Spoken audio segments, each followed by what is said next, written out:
Hello, my friend. Stay a while and listen. What's going on YouTube? It's Filthy and we're back with another video. I hope you're well. I hope you have enjoyed playing Diablo Immortal thus far.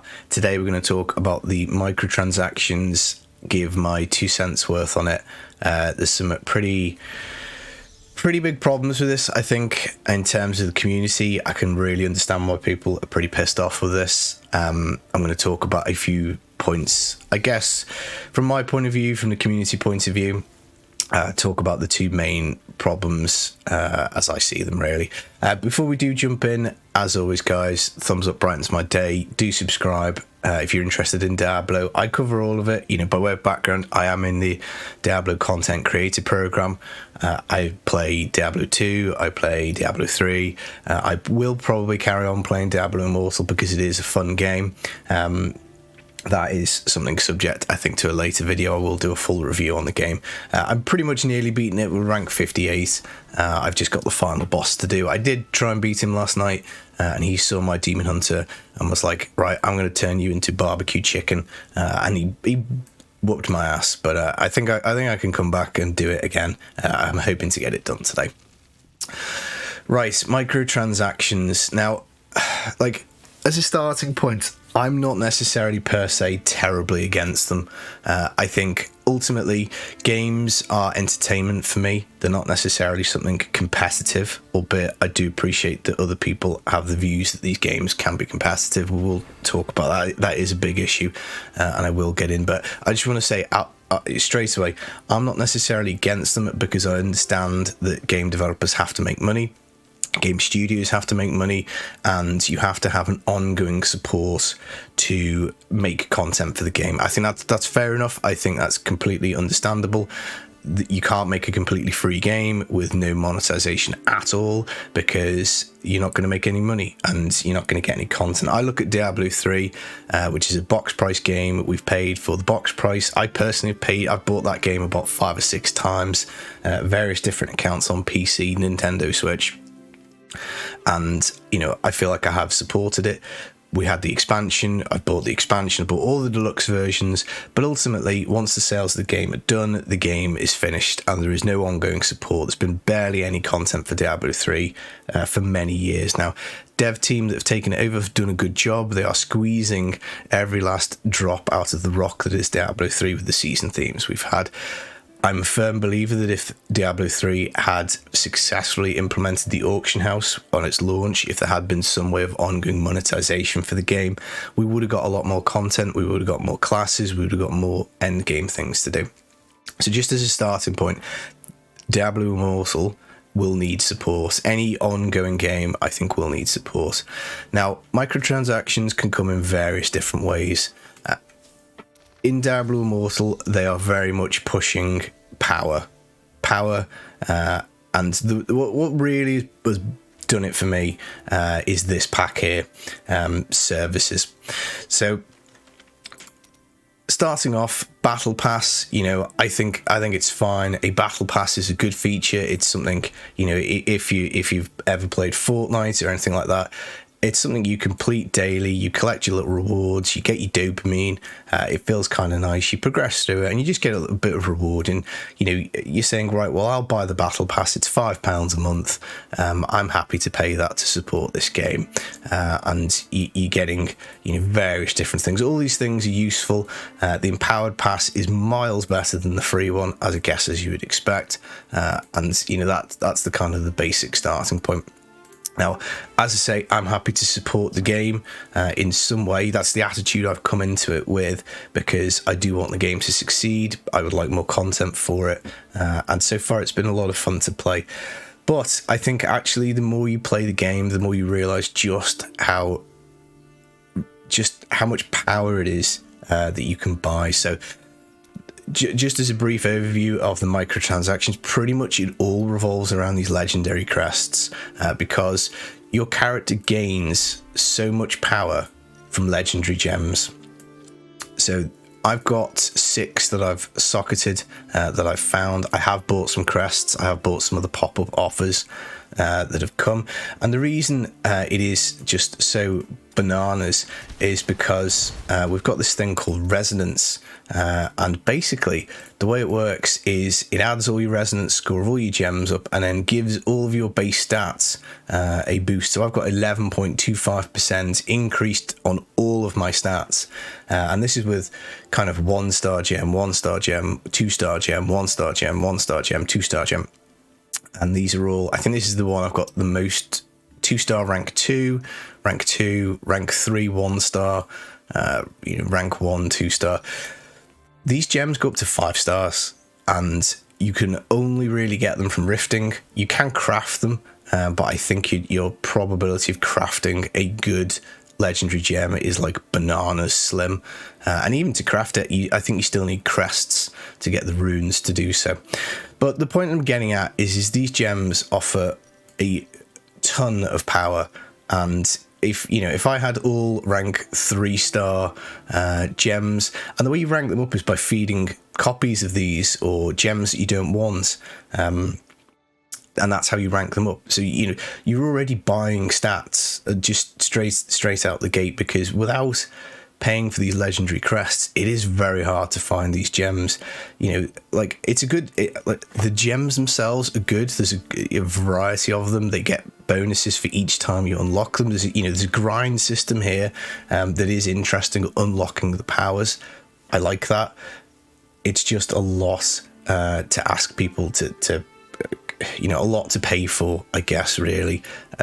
Obviously you can do it free to play. You're just going to be pretty slow in doing so. Now, the way that the crests work is you can buy them here from this dude, and they are 160 eternal orbs. So either you're looking to get crests or you're looking to get eternal orbs. The crest, when you stick it into this Elder Rift, will guarantee you a legendary gem. I think each rare crest will give you a 5% chance of getting a legendary gem. So if you add 3, you have a 15% chance. I think it doesn't say here, but all these other things scale linearly, so I'm assuming that it's the same for the legendary gems. I've had a few legendary gems dropped off from running 3 rare crests, so I think that is perfectly possible. And that's it. That's how you find them. And it is quite a lot of power for your character, because not only does it give you base stats, it gives you base stat increases, it gives you whatever the gem actually does as well. And we go over to the gem place and we upgrade it. And that's pretty much the underpinning and basis of the microtransactions. It's encouraging you, I think, to buy gems. You don't have to. There is always you do not have to partake in these things. You don't have to buy this stuff. You can just completely ignore it. But let's say I want to take my rank 2 gem, I want to upgrade it. I've got to crunch 5 legendary gems here to get it to the next rank. And the higher the starring on it, the more gems you need to crunch. The higher the rank, the more gems you need to crunch. So if I find, where's my rank 2? If I do this one, 15, I need to crunch 15 legendary gems to make this one any better. And saying that, they do have different values, so I could crunch this 2-star. So, if you collect up some 2 stars that you don't want, but it's a lot. There's a lot that's going into this, and do I want to crunch 2-star gems? Well, I don't know. I've only got 2 of them, and I've played 5-6 hours a day every day since launch, including on mobile. Not the easiest things to come by. Now, what really has done it for me, as I said earlier, I think is, where are we? We're on the shop. What really has done it for me is this services thing. Now, I've paid for the battle pass. Boon of Plenty, again, for me as a content creator, makes sense. More stash space. I'm going to be looking to make videos, so if I can get more stash space, if I can get more progression just to help me to make content, for me it makes a bit of sense. And it's basically giving you a legendary crest every 5 days. I have no idea what happens if I click purchase again. I don't know if I get 2 lots of these. I might try that later, just out of science and testing. But what really has irked me, I think, is this. Diablo for me is a loot-based game. This is different a little bit because it's an MMO, it's not an ARPG. But if you purchase this, if we spend, I guess it's probably about $20 or £18 on the Prodigy's Path, we just get to pick legendary items. So we don't even have to find them. So we just, maybe I want the Bombardment's Toll, maybe I fancy a bit of Crusader, and I just pick it, and that's just it. So, oh, it's not. I thought it was going to be something to do with the Crusader, but it's not. Rain of Vengeance drops bombs. Yeah, that sounds cool. I haven't found that item. Spinning Chakram, increased charges.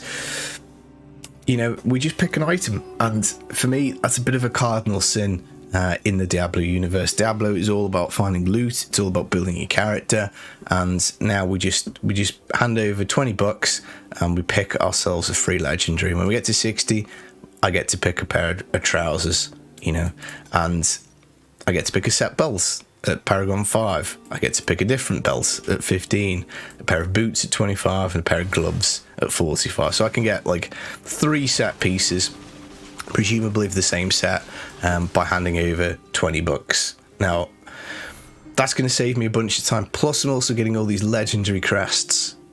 I can go for more gems. I'm getting Scoria to upgrade my Heliquary. But it just seems a bit of a cardinal sin to actually say to people in the Diablo universe, you can literally buy items. It just, for me, is such a no-no. I just don't understand why this is here.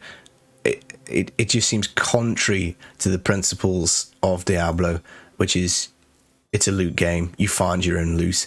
I mean, the crests, sure, you get the guaranteed gem. You still have to play the game and find them, which is, you know, a good point of it, I suppose. But this, literally, you hand your money over, you reach Paragon 5, the game goes, here you go, choose your set belt. I just think that's not great.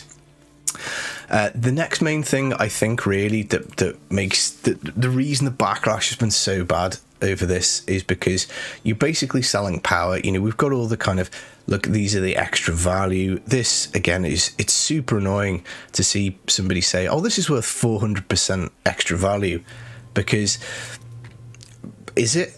Who's deciding this? You know, I used to be a lawyer in a previous life.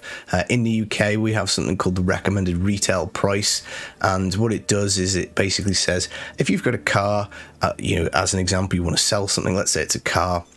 You have to say this is the recommended retail price of it. Let's say it's £10,000. You have to put that as the RRP when you come to list the item, because it stops people from saying, oh, well, the car, I'm gonna say it's £1 million, but I'll give it to you for 10,000, and therefore you're getting like this 99% saving on it, or whatever the maths work out to be on that. So this 400% value, well, is it? You know, they're basically making up their own currency and saying, oh, well, this is worth 400% more, but it's only worth that because they set the price.